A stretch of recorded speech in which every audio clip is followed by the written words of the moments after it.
Good morning, good afternoon, good evening, depending on when and where you are. My name is Mike, and I am the Crypto Liberal. Thank you for joining me again today, everybody.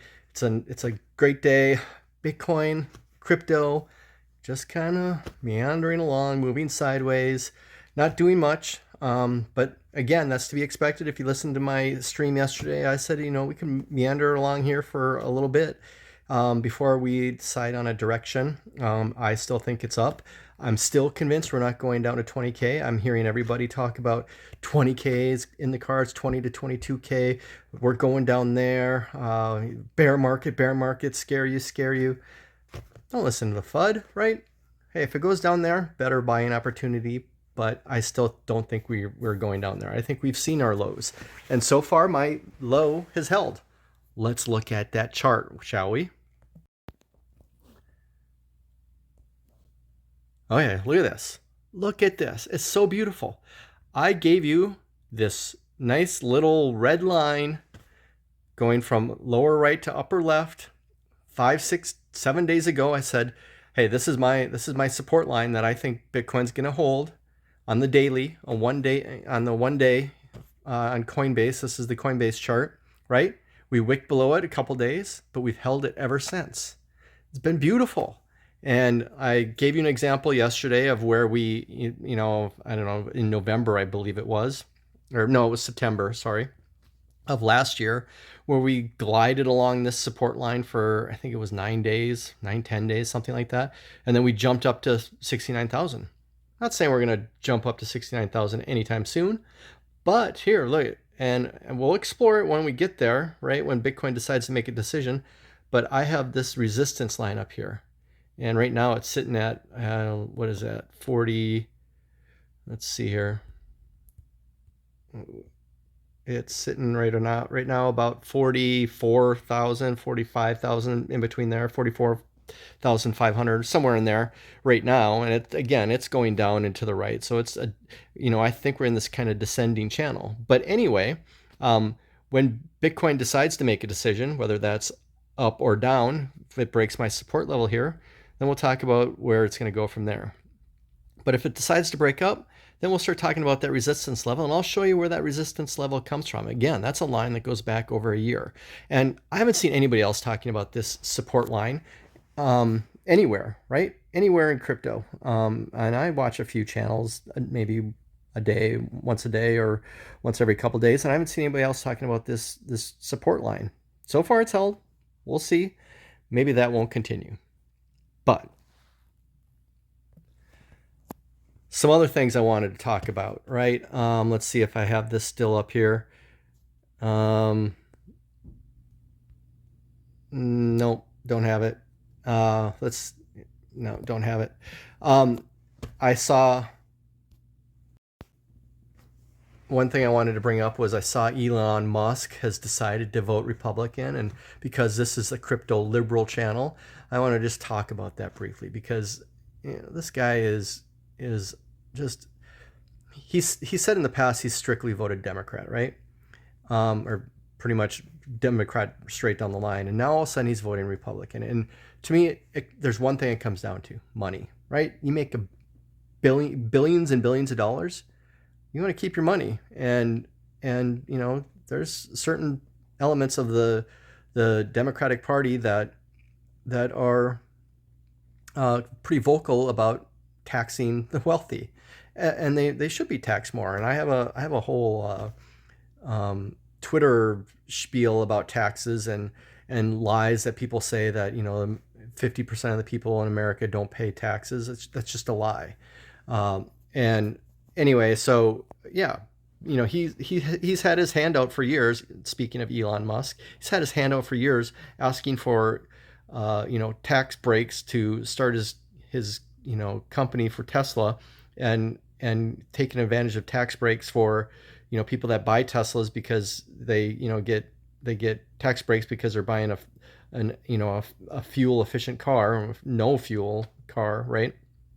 And so he's taken advantage of those breaks largely from Democrats in the past, and now that he's made his money, he's going to go side with Republicans when the whole basis of his company is to to fight climate change, right? Tesla, the whole basis of it is to fight climate change. And now he's going to go vote for a party that doesn't even think climate change exists.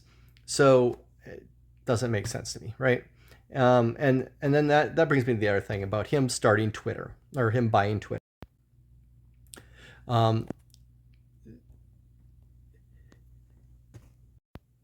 Him buying Twitter as a free speech defense, right, doesn't make sense to me, right?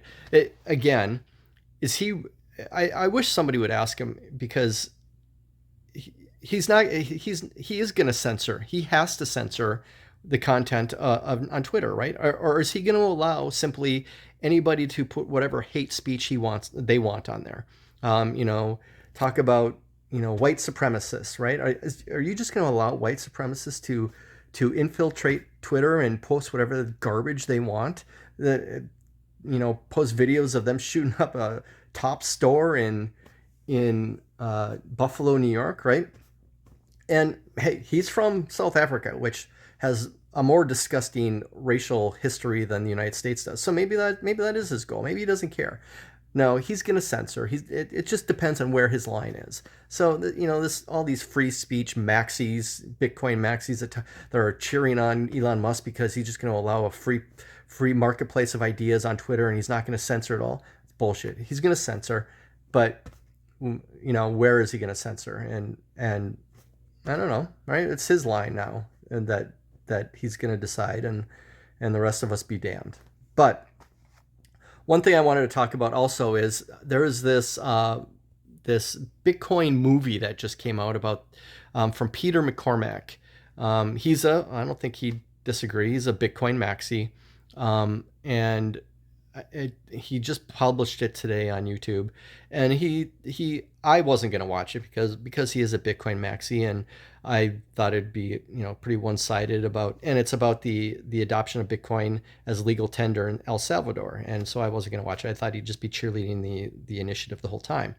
But then I read some different places that it was kind of more neutral than that, or it was more centered than that it was kind of fair and balanced in how it approached the initiative.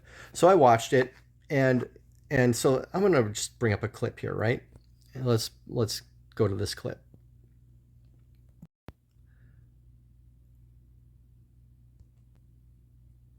So he talks in this clip, you're going to see he goes to Bitcoin Beach, right, which is like a little area of El Salvador where everybody's using Bitcoin, and it's kind of a utopia. He almost presents it as a utopia, but then he starts to he kind of has a moment there where he realizes he even brings up the meme that Bitcoin solves everything, but then he has a come to Jesus moment almost, where he realizes maybe Bitcoin doesn't fix everything. And here, I just wanted to play this little clip about this opposition politician in El Salvador who talks about the things that the adoption of Bitcoin just simply doesn't fix. Congresswoman Claudia Ortiz is a staunch opponent of the president, and she had no issue making it clear what she thinks about President Bukele and Bitcoin. How do you feel about his presidency, and how do you feel about this Supreme Court decision? I am very worried about it. Because that law, that bill, was passed the same day it was introduced to the Assembly. And this is a very important decision, and they didn't ask the people if the people wanted this. And what is more bad is they didn't explain the people afterwards taking that decision. They didn't explain how converting a Bitcoin, a legal tender, is going to be a good decision for this country and the people that live in this country. And I suspect that this decision is being taken for the bad reasons. Okay. And the evidence of that is that we don't have any explanation, any logical or feasible explanation that this is going to be good for the economy of El Salvador. Other problems, like the public finance crises that we have are being existing for maybe a decade, more than a decade. And every problem is like building over and over and over. And this has been like the cherry of the cake, you know, to make our economy, our macroeconomic system just explode. And we should be in the other way, the other direction, trying to build agreements for development, for the water crisis, for the financial crisis, for the education crisis because of the pandemic, and many other problems. But we have leaders that are just dividing people, dividing society, and people reacts to that.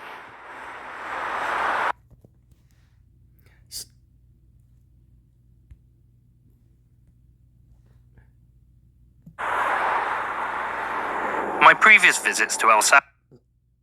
So, sorry. Right, that's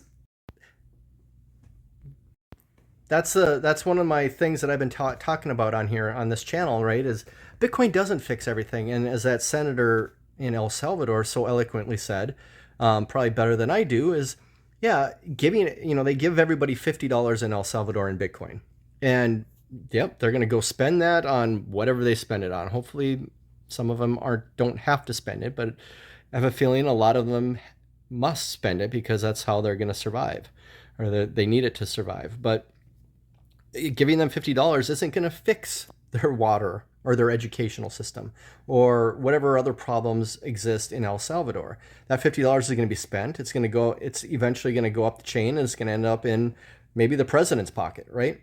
And so Bitcoin doesn't fix everything. But you know what can fix everything is a better crypto, a more adaptable crypto. And that's where I want to share some cool things about Cardano, right?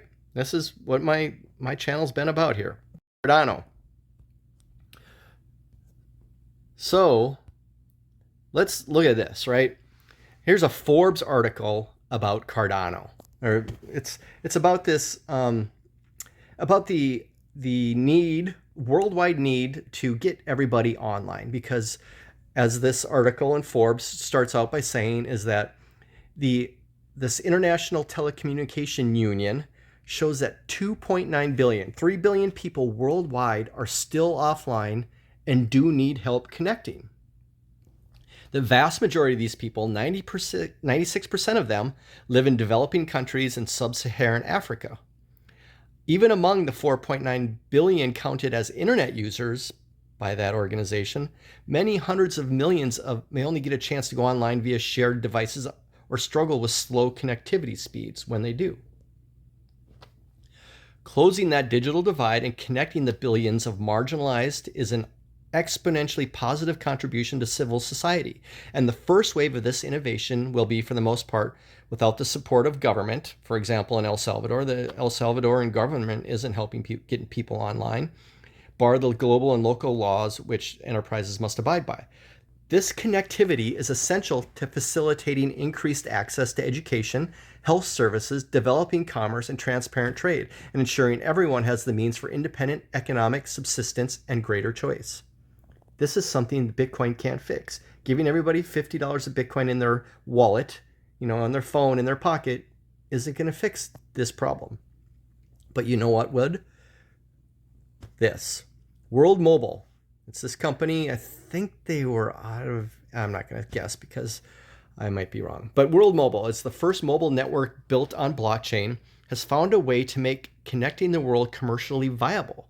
By using cryptocurrency, World Mobile Token, WMT, which is also the ticker symbol for Walmart, unfortunately, in this case. World Mobile Token, by using cryptocurrency, World Mobile Token to tokenize their network, as well as reducing the initial startup cost to create a network that's approximately 12 times cheaper than traditional networks, World Mobile has created a business model based on sharing the rewards among token holders. The core network is built on, I'm going to butcher this probably, Ether nodes, which connect to existing systems, and World Mobile's own Earth nodes, which can run from anywhere in the world and extract information from encrypted data, which is sent to the blockchain. Earth nodes power the sharing economy, enabling people to stake their WMT. World Mobile claims its strength is that it's hybrid. Previous attempts were all either balloons or all satellites. By combining the best of others, World Mobile believes it will be faster and cheaper. So its sharing economy model allows local businesses in remote areas to earn more than double the average yearly salary while also providing internet coverage to their local area for the first time. Unlike traditional mobile networks, World Mobile is based on the sharing economy, selling affordable network nodes to local business owners so they have the power to connect themselves and others while sharing the rewards. The WMT is a digital native token on the Cardano network that is issued with the purpose of allowing the participants to provide a service on the network and be rewarded accordingly for it. The primary role of the WMT is to incentivize both token holders that want to support the operation of the network by way of delegating their WMT stake to a node operator as well as node operators. I was right. It's a British company. Will launch aerostats across Africa starting in Zanzibar in Q3 of this year, with its aerostats helping to deliver nearly 100% network coverage to the main island. Following Zanzibar, it plans to launch in mainland Tanzania and Kenya, followed by rollouts across Africa. It is working with the world's leading aerostat providers, Atlas LTA Advanced Technology and Alteros, and each aerostat will eventually connect up to 100,000 subscribers, each with their own blockchain wallet on World Mobile. So in practical terms, so far, it has signed a partnership with the Ministry of Education and Vocational Training in Zanzibar to provide free unlimited internet to schools across the region. It is working with e-government agency Zanzibar and Input-Output Global, i.e. Cardano, the blockchain infrastructure research and engineering company, to establish a blockchain academy which will create long-term blockchain solutions and position the region as a leading global blockchain hub. Connecting the unconnected and closing the digital divide is perhaps one of the single biggest imperatives that will be solved by catalyzing the private and public sector. In the first instance, global business and innovative technologies outpacing any government's interest or capabilities to address the digital divide, especially in this now geopolitically volatile epoch with new entrants competing to put themselves at the forefront of a new world order, and especially on the African continent. So that is exciting to me. That is the real purpose of cryptocurrency. That is something that Bitcoin can't fix. That is something that Cardano is on the forefront of addressing, right? So I think this is super exciting. And I think we're on the cusp of such a huge revolution worldwide that's going to make the world more interconnected, where we can all share ideas, right? For example, the wheel, right? Let's say we had all our technology today, but nobody had invented the wheel. Let's go back 5,000 years, whenever the wheel was invented, right? And somebody invents the wheel in, let's say, Africa. It doesn't get to the Americas for a couple thousand years, right? Because somebody's good idea in Africa can't be communicated to that person in America. But right, if everybody's online, that's why technology is exploding so much faster. The ideas are exponentially creating more ideas and more ideas. But somebody can invent, if the wheel hadn't been invented now, somebody in Africa invents it, in 30 seconds, everybody in the world knows about it, right? And so then they can build off of that idea and improve upon it. So we're on the cusp of such a revolution in the world, where if everybody can get connected, everybody can take advantage of the financial infrastructure that we take advantage of. We're lucky to have in the United States, right? People in Africa don't have that, so they can take advantage of it. They can, maybe get a micro loan from somebody in America and immediately improve their lives and the lives of their loved ones, and the world is going to be exponentially better. And that is something only Cardano and other, cryptos like Cardano can fix. Bitcoin can't do that. So that that is why I'm so supremely excited about the opportunities in Cardano. And I focused the price movement on Bitcoin at the start of this video, and that's simply because I look at Bitcoin now as the stable coin, especially now that everybody kind of is not trusting stable coins. Bitcoin is to be trusted. There's only going to be 21 million, right? But to me, it's a stable coin. Your real revolutionary products are things like Cardano and Ethereum.